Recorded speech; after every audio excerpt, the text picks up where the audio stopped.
ನಮಸ್ಕಾರ ವೀಕ್ಷಕರೇ, ನಾವು ಈಗಿರ್ತಕ್ಕಂಥದ್ದು ಅಂಬೇಡ್ಕರ್ ಭವನದಲ್ಲಿ.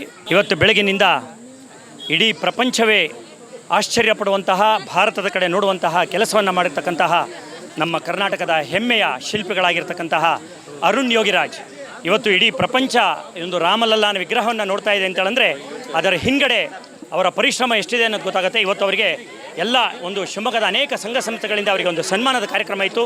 ಈ ಎಲ್ಲ ಕಾರ್ಯಕ್ರಮದ ಮಧ್ಯದಲ್ಲಿ ತುಂಬ ಜನ ಅವರನ್ನು ಮುತ್ತಾಕೊಂಡಿದ್ದಾರೆ, ಅವ್ರ ಜೊತೆ ಸೆಲ್ಫಿ ಹೊಡ್ಕೊಳ್ತಾ ಇದ್ದಾರೆ. ಅಂಥ ಸಂದರ್ಭದಲ್ಲಿ ನಮ್ಮೊಂದಿಗೆ ಅವರು ಮಾತಾಡಲಿಕ್ಕೆ 2 ನಿಮಿಷಗಳ ಕಾಲ ಅವರು ನಮ್ಮೊಂದಿಗೆ ಮಾತಾಡಲಿಕ್ಕೆ ಸಿಕ್ಕಿದ್ದಾರೆ. ಅವರು ಏನು ಮಾತಾಡ್ತಾರೆ ಅಂತ ಕೇಳೋಣ. ಸರ್, ಮೊದಲನೇದಾಗಿ ನಮ್ಮ ಈ ಒಂದು ನಿಮ್ಮ ಮೈಸೂರಿನ ನಂತರ ಸಾಂಸ್ಕೃತಿಕ ನಗರಿ ಶಿವಮೊಗ್ಗಕ್ಕೆ ಹೃದಯಪೂರ್ವಕವಾದಂಥ ಸ್ವಾಗತವನ್ನು ಬಯಸ್ತಾರೆ. ಧನ್ಯವಾದಗಳು ಸರ್. ಸರ್, ಈಗ ನಿಮಗೆ ಈ ಕಾನ್ಸೆಪ್ಟ್ ಬಂತಾರ ರಾಮಲಲ್ಲಾನ ವಿಗ್ರಹವನ್ನು ಇದು ಮಾಡಬೇಕು, ಕೆತ್ತನೆ ಮಾಡಬೇಕು ಅನ್ನೋಂಥ ಕಾನ್ಸೆಪ್ಟ್ ನಿಮಗೆ ಬಂದಾಗ ನಿಮ್ಮ ಆ ಫ್ರಾಕ್ಷನ್ ಆಫ್ ಸೆಕೆಂಡಲ್ಲಿ ನಿಮಗೆ ಏನನ್ನಿಸ್ತು? ನನ್ನ ಮೊದಲೇ ಯೋಚನೆ ಬಂದು ದೇಶದ ಜನತೆಗೆ, ಯಾವುದೇ ಹಳ್ಳಿಯಿಂದ ಬರೋ ಎಲ್ಲರಿಗೂ ಅವರು ದರ್ಶನ ಕೊಡಬೇಕು, ಅವ್ರನ್ನ ದರ್ಶನ ಮಾಡಿದವ್ರಿಗೆ ರಾಮ ಲಲ್ಲ ಅವ್ರಿಗೆ ಕಾಣಬೇಕು, ಆ ಮಟ್ಟಕ್ಕೆ ಕೆಲಸ ಅವ್ರು ಮಾಡಿಸ್ಕೋತಾರೆ, ಮಾಡಬೇಕು ಅನ್ನೋ ಎರಡೇ ನನ್ನ ಕನಸು. ಮೋಸ್ಟ್ಲಿ ನಾವು ಏನು ಮನಸ್ಸನ್ನು ಇಟ್ಕೊಂಡು ಮಾಡುವ ಪ್ರಯತ್ನ ಮಾಡೋದು ಅವರು ಅದಕ್ಕೆ ಸಹಕಾರ ನೀಡಿ ಮಾಡಿಸ್ಕೊಂಡಿದ್ದಾರೆ ಅಂತ ಹೇಳ್ತೀನಿ. ಈಗ ಪ್ರತಿಷ್ಠಾಪನೆಗೆ ಇನ್ನೊಂದು 2 ಅಥವಾ 3 ದಿನ ಅನ್ನೋತ್ತಿಗೆ ನೀವು ಕಣ್ಣಿಗೆ ಒಂದು ಕಲೆಯನ್ನು ಕೊಟ್ಟರೆ ಅದನ್ನು ಇಡೀ ಎಲ್ಲರಿಗೂ ಪ್ರತಿಷ್ಠಾಪನೆ ದಿವಸ ಅದನ್ನು ನೋಡೋಕ್ಕೆ ಅವಕಾಶ ಸಿಗುತ್ತೆ. ಹೌದು. ಈಗ ನೀವು ಅರುಣ್ ಯೋಗಿರಾಜ್ ಅಲ್ಲ ಅಂತ ತಿಳ್ಕೊಳ್ಳೋಣ. ವಿಗ್ರಹದ ಬಗ್ಗೆ ತಾವೇನು ಹೇಳಕ್ಕೆ ಇಷ್ಟಪಡ್ತೀವಿ? ನೋಡಿ, ನೀವು ಹೇಳಿದ್ರಲ್ಲ ಅರುಣ್ ಯೋಗಿರಾಜ್ ಅಲ್ಲ ಅಂತ, ನಾನು ಅಲ್ಲ ಅನ್ಕೊಂಡೆ ಕೆಲಸ ಮಾಡಿರೋದು ನಾನು. ಅದಕ್ಕೆ ಅದು ಹಾಗೆ. ಹೌದು, ನಾನುವೇ ಒಬ್ಬ ರಾಮನ ಭಕ್ತನಾಗಿ ಭಕ್ತರಿಗೆ ಹೇಗೆ ಇವರು ಕಂಡ್ರೆ ಖುಷಿ ಆಗುತ್ತೋ ಆ ಭಕ್ತರ ಕಣ್ಣಿನಿಂದಲೇ ಕಣ್ಣಿನ ಏನಂತೀವಿ ಭಕ್ತರ ಕಣ್ಣು ಹೇಗೆ ಅವರು ನೋಡಲಿಕ್ಕೆ ಬಯಸ್ತಾರೆ ಅದೇ ರೀತಿ ನಿರ್ಮಾಣನ ನಾನು ಮಾಡಲಿಕ್ಕೆ ಪ್ರಯತ್ನ ಪಟ್ಟಿದ್ದೀನಿ. ಕೆಲವೊಮ್ಮೆ ಯಾವಾಗಲೂ ನಾನು ಮರಿತೀನಿ ನಾನು ಅರುಣ್ ಯೋಗಿರಾಜ್ ಅನ್ನೋದು. ನಾನುವೇ ಒಬ್ಬ ಅವರ ಭಕ್ತರಾಗಿ ಕೆಲಸ ಮಾಡ್ತೀನಿ ಯಾವಾಗಲೂ. ಈ ಅಯೋಧ್ಯೆ ಕೆಲಸ ಮಾಡಿದ ಮೇಲೆ ನಿಮ್ಮ ಜೀವನದಲ್ಲೂ ಕೂಡ ಎಲ್ಲ ರೀತಿಯಾದಂಥ ಬದಲಾವಣೆಗಳಾಗಿದೆ. ಅಂದರೆ ನೀವು ಕೂಡ ಇವತ್ತೊಬ್ಬರು ಸೆಲೆಬ್ರಿಟಿ, ನಾನು ಆ ರೀತಿ ಹೇಳ್ತಾ ಇಲ್ಲ, ಬಹಳ ಅದ್ಭುತವಾದಂಥ ಕೆಲಸವನ್ನು ಮಾಡಿದೆ. ನಿಮಗೇನು ಅನ್ಸುತ್ತೆ ಈ ವಿಗ್ರಹವನ್ನು ನೀವು ರಾಷ್ಟ್ರಕ್ಕೆ ಸಮರ್ಪಣೆ ಮಾಡಿದ ಮೇಲೆ ನಿಮಗೇನು ಅನಿಸ್ತದೆ? ನನಗೆ ಏನನ್ಸುತ್ತೆ ಅಂದರೆ, ದೇಶಾದ್ಯಂತ ರಾಮರ ಮೇಲಿರೋ ಪ್ರೀತಿಯಲ್ಲಿ ನನಗೂ ಒಂದು ಪಾಲು ಕೊಡ್ತಾ ಇದ್ದಾರೆ ಇಡೀ ದೇಶದ ಜನತೆ. ಈ ಪ್ರೀತಿಯನ್ನು ವಾಪಸ್ ಹೇಗೆ ನಾನು ಮತ್ತೆ ಕೊಡಬೇಕು, ಮತ್ತೆ ಯಾವ ಸಮಯದಲ್ಲಿ ಯಾವ ಅವಕಾಶ ಸಿಗುತ್ತೋ ಈ ಎಲ್ಲ ಪ್ರೀತಿಯು ನನ್ನ ಈಗ ಹೃದಯದಲ್ಲಿದೆ. ಮತ್ತೆ ನನಗೆ ಸಿಕ್ಕ ಅವಕಾಶದಲ್ಲಿ ಆ ಹೃದಯದಲ್ಲಿರೋದನ್ನು ಮತ್ತೆ ಒಂದು ನನ್ನ ಕಲ್ಲಿನ ಕೆತ್ತೆಯ ಮುಖಾಂತರ ಮತ್ತೆ ದೇಶಕ್ಕೆ ಸಮರ್ಪಣೆ ಮಾಡಲಿಕ್ಕೆ ಇಷ್ಟಪಡ್ತೀನಿ. ಇನ್ನೊಂದು ಬದಲಾವಣೆ ಏನಾಗಿದೆ ಅಂದರೆ, ಎಲ್ಲ ರಾಜ್ಯಗಳು, ದೇಶಗಳ ಬೇರೆ ರಾಜ್ಯಗಳು ಮತ್ತು ಹಲವಾರು ರಾಮ ಭಕ್ತರು ಮತ್ತು ರಾಮರ ಮೇಲಿರೋ ಪ್ರೀತಿಯೇ ನನಗೆ ಭಾಳ ಒಂದು ಏನಂತೀವಿ ಸೇತುವೆನಾ ಇಲ್ಲ, ರಾಮರ ಪ್ರೀತಿ ಇಷ್ಟು ಮಟ್ಟಿಗಿದೆ ಅನ್ನೋದು ಪರಿಚಯ ಮಾಡಿಕೊಡ್ತಾ ಇದ್ದಾರೆ. ಅಷ್ಟು ಬಿಟ್ಟರೆ ಇನ್ನೇನು ಬದಲಾವಣೆ ನನ್ನ ಮನಸ್ಸಿನಲ್ಲಿ ಏನಾಗಿಲ್ಲ. ಇನ್ನು ಕಲೆಯನ್ನು ಇನ್ನಷ್ಟು ಮಟ್ಟಿಗೆ ಮಾಡ್ಬೋದು ಅನ್ನೋ ಅಷ್ಟೇ ಯೋಚನೆಯಲ್ಲಿದ್ದೀನಿ. ಇನ್ನೆಲ್ಲ ಪ್ರೀತಿ ಇಲ್ಲ ನಾನು ನನಗೆ ನೀಡಿದ ನಮ್ಮ ರಾಮನ ಪಾದಕ್ಕೆ ಅರ್ಪಿಸ್ತೀನಿ. ಈಗ ಯುರೋಪಿನ ಒಂದು ಕೆಲಸ ಬಂತು, ಅದರ ಸರಿಯಾಗೇನೆ ಶಂಕರಾಚಾರ್ಯರ ಒಂದು ಕೆಲಸ ಬಂತು. ಹೌದು, ನೀವು ಶಂಕರಾಚಾರ್ಯ ಕೆಲಸವನ್ನೇ ಒಪ್ಕೊಂಡ್ರಿ. ಯಾಕೆ ಆ ರೀತಿ ಯೋಚನೆ ಯಾಕೆ ಮಾಡಿದ್ರಿ? ನೋಡಿ, ನಾನು ಹೇಳಿದ್ನಲ್ಲ ಆವಾಗಲೇ, ನನಗೆ ನಮ್ಮದು ಅನ್ನೋದು ಭಾಳ ಇಷ್ಟ ಯಾವಾಗಲೂ. ಆಮೇಲೆ ನನಗೆ ಮೊದಲಿಂದನೂ ಬೇರೆ ದೇಶದಲ್ಲಿ ಸಾಧನೆ ಮಾಡ್ತೀನಿ ಅನ್ನೋದಕ್ಕಿಂತ ನಮ್ಮ ದೇಶದಲ್ಲಿ ಸಾಧನೆ ಮಾಡೋ ಅವಕಾಶ ಇದೆ ಅಂತ ನಂಬಿದ್ದವನು. ಸೊ ಆ ಒಂದು ನನ್ನ ನಂಬಿಕೆಗೆ ಬದ್ಧನಾಗಿ ಆ ಒಂದು ಕೆಲಸಕ್ಕೆ ಅವ್ರಿಗೆ ರಿಕ್ವೆಸ್ಟ್ ಮಾಡಿಕೊಂಡೆ, ಮುಂದಿನ ವರ್ಷ ಬರ್ತೀನಿ, ನೀವು ಅವಕಾಶ ಕೊಟ್ಟರೆ, ಈ ವರ್ಷ ಬರೋಕ್ಕಾಗಲ್ಲ ಅಂತ.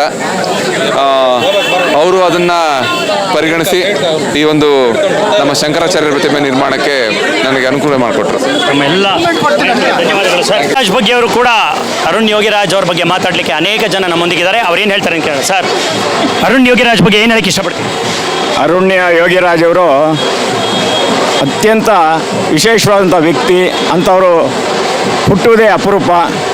ಅದು ಶಿಲ್ಪಕಲೆ ಅಂದರೆ ಯಾರು ಇತ್ತೀಚೆಗೆ ಭಾಳ ಇಷ್ಟಪಡೋದಿಲ್ಲ. ಅದರಿಂದ ಹೆಚ್ಚು ಸಂಪಾದನೆ ಆಗೋದಿಲ್ಲ, ಏನು ಉಪಯೋಗ ಇಲ್ಲ ಅನ್ನೋರೇ ಜಾಸ್ತಿ. ಆಮೇಲೆ ಶಿಲ್ಪ ಕೆತ್ತನೆ ಮಾಡಿ ದುಡ್ಡು ಕೊಟ್ಟರೆ ಕಡಿಮೆ ದುಡ್ಡು ಕೊಡೋರೇ ಜಾಸ್ತಿ.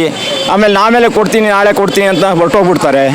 ಆದರೆ ಇವರು ತಮ್ಮ ಒಂದು ಪ್ರತಿಭೆಯನ್ನು ಅವರು ಓದಿದ್ರೂ ಸಹ ಪ್ರತಿಭೆಯಿಂದ ಶಿಲ್ಪಕಲೆಯನ್ನು ಮಾಡಿರ್ತಾರೆ. ಆ ಶಿಲ್ಪಕಲೆ ಅತ್ಯುತ್ತಮವಾಗಿರ್ತದೆ. ಇಡೀ ಪ್ರಪಂಚದಲ್ಲೇ, ಇಡೀ ಭಾರತದಲ್ಲೇ, ಪ್ರಪಂಚದಲ್ಲಿ ಹೆಸರುವಾಸಿಯಾಗಿರಬೇಕು ಅಂತಂದರೆ ಅವರಲ್ಲಿ ಶಿಲ್ಪಕಲೆ ಅಲ್ಲ, ಆ ಭಗವಂತನು ಅವರಲ್ಲಿ ಬುದ್ಧಿ ಕೊಟ್ಟು ಭಗವಂತನೇ ಆ ಶಿಲ್ಪಕಲೆಯಲ್ಲಿ ಅವರ ಕೈ ಮುಖಾಂತರ ರಾಮನ ವಿಗ್ರಹವನ್ನು ಕೆತ್ತನೆ ಮಾಡಿರ್ತಾನೆ. ಅಷ್ಟಂತಹ ಶಿಲ್ಪಿಗಳು ಏನು ಅಂಥವ್ರು ಅದರಲ್ಲೂ ಅವರು ಕನ್ನಡದವರು, ಅದರಲ್ಲೂ ಕರ್ನಾಟಕದವರು, ಅದರಲ್ಲೂ ಭಾರತೀಯರು ಅಂದರೆ ಹೆಮ್ಮೆ ಪಡಬೇಕು ನಾವೆಲ್ಲರೂ ಕೂಡ. ಏನು ಸರಳ ಸ್ವಭಾವದವರು. ಅವ್ರ ತಂದೆ, ಅವ್ರ ತಾತ, ಮುತ್ತಾತ ಅವರು ಕೂಡ ಶಿಲ್ಪಿಗಳಾಗಿದ್ದವರು ಅನ್ನೋದು ನಮಗೆ ಒಂದು ವಿಶೇಷವಾಗಿರ್ತಕ್ಕಂಥದ್ದು. ಶ್ರೀರಾಮನ ಮೂರ್ತಿಯನ್ನು ಮಾಡಿದ ಕೆತ್ತಿದ ನಮ್ಮ ಅರುಣ್ ಯೋಗಿರಾಜ್ ಅವರು ಈ ದಿನ ನಮ್ಮ ಶಿವಮೊಗ್ಗದಲ್ಲಿ ಅವರನ್ನು ಸನ್ಮಾನಿಸಿದ್ದೇವೆ.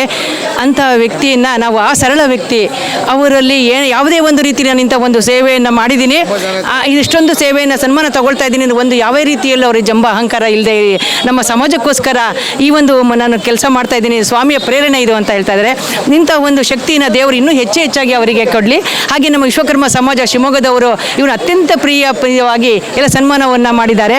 ನಮ್ಮ ಸಮಾಜದಲ್ಲಿ ಇನ್ನೂ ಹೆಚ್ಚಿನ ರೀತಿಯಲ್ಲಿ ನಮ್ಮ ಶಿವಮೊಗ್ಗದಲ್ಲಿ ಇಂಥ ಸಾಂಸ್ಕೃತಿಕ ಕಾರ್ಯಕ್ರಮಗಳು ಹೆಚ್ಚಾಗಿ ಸಮಾಜದ ಎಲ್ಲ ಕಡೆಯೂ ಹಬ್ಬಲಿ. ಇಡೀ ರಾಜ್ಯಾದ್ಯಂತ ಈ ರಾಮ ಇದಲ್ಲೂ ಅವರು ನಮಗೆ ಪ್ರೇರಣೆ ಆಗ್ತಾ ಇದೆ. ಎಲ್ಲರ ಮುಖದಲ್ಲೂ ಎಲ್ಲ ಮನಸ್ಸಿನಲ್ಲೂ ದಿನನಿತ್ಯದಲ್ಲೂ ಅವರನ್ನು ಕಣ್ಣಲ್ಲಿ ನಾವು ತುಂಬಿಕೊಳ್ತಾ ಇದ್ದೀವಿ. ಅವ್ರ ಫ್ಯಾಮಿಲಿ ಪೂರ್ತಿ ಕೆತ್ತನೆ ಕೆಲಸದಲ್ಲೇ ಇದ್ದಾರೆ. ನಾನು ಅವ್ರದ್ದು ನಮ್ಮ ಶಿರಾಳಕೊಪ್ಪದಲ್ಲಿ ಶ್ರೀ ಕಾಳಕಾಂಬ ವಿಗ್ರಹ ಮೂರ್ತಿಯನ್ನು ಈಗ 13 ವರ್ಷದ ಹಿಂದೆ ಪ್ರತಿಷ್ಠಾಪನೆ ಬಿಟ್ಟಿದ್ದೆ.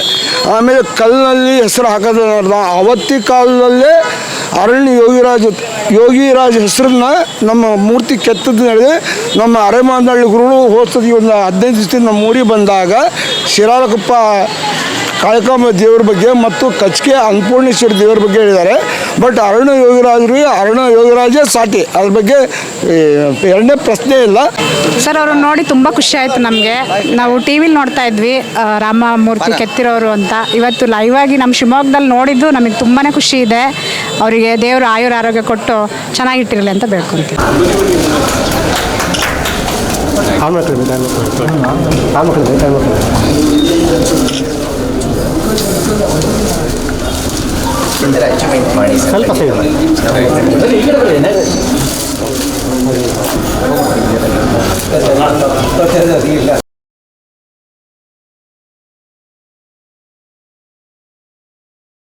ಇವತ್ತು ಬೆಳಗಿನಿಂದ ಅಂಬೇಡ್ಕರ್ ಭವನದ ಮೂಲಕ ನೇರ ಪ್ರಸಾರವನ್ನು ಕೊಟ್ಟಿದ್ದೀವಿ. ಯಾಕೆಂದರೆ ಅರುಣ್ ಯೋಗಿರಾಜ್ ಈ ದೇಶ, ಈ ಪ್ರಪಂಚ ಕಂಡಂತಹ ಅದ್ಭುತ ಒಬ್ಬ ಶಿಲ್ಪಿ. ಇವತ್ತು ಶಿವಮೊಗ್ಗದ ಜನತೆ ಅವರಿಗೆ ದೇವಶಿಲ್ಪಿ ಎನ್ನುವಂಥ ಒಂದು ಅದ್ಭುತವಾದಂಥ ಬಿರುದನ್ನು ಕೊಟ್ಟಿದ್ದಾರೆ. ಈ ಇಬ್ಬರು ಶ್ರೀಗಳ ಸಮ್ಮುಖದಲ್ಲಿ ನಡೆದಂಥ ಅದ್ಭುತವಾದಂಥ ಕಾರ್ಯಕ್ರಮ ಈಗ ಕೊನೆಯನ್ನು ಕಾಣ್ತಾ ಇದೆ, ಸಂಪನ್ನಗೊಳ್ತಾ ಇದೆ. ಬಹಳ ಅದ್ಭುತವಾಗಿ ಮೂಡಿಬಂದಿರತಕ್ಕಂಥ ಕಾರ್ಯಕ್ರಮದ ಮಧ್ಯದಲ್ಲಿ ಇಷ್ಟು ಜನ ಅಭಿಮಾನಿಗಳ ಮಧ್ಯದಲ್ಲಿ ನಮ್ಮೊಂದಿಗೆ ಮಾತನಾಡಲಿಕ್ಕೆ ಅರುಣ್ ಯೋಗಿರಾಜ್ ಅವರು ನಮಗೆ ಒಂದು 2 ನಿಮಿಷಗಳ ಕಾಲ ಸಿಕ್ಕಿದ್ರು. ಅವರು ತಮ್ಮ ಕಾರ್ಯಕ್ಷಮತೆಯ ಬಗ್ಗೆ ಬಹಳ ಅದ್ಭುತವಾಗಿ ಮಾತಾಡಿದ್ದಾರೆ. ಬಹಳ ಅದ್ಭುತವಾದಂಥ ಶಿಲ್ಪಿ ಅಂತ ಹೇಳಲಿಕ್ಕೆ ಬಹಳ ಸಂತೋಷ ಆಗುತ್ತೆ. ನಮ್ಮ ಕರ್ನಾಟಕದವರೇ, ನಮ್ಮ ಮೈಸೂರಿನವರೇ ಬಹಳ ಉತ್ತಮವಾದಂಥ ಶಿಲ್ಪಿ. ಇದಿಷ್ಟು ಇವತ್ತಿನ ಕಾರ್ಯಕ್ರಮ.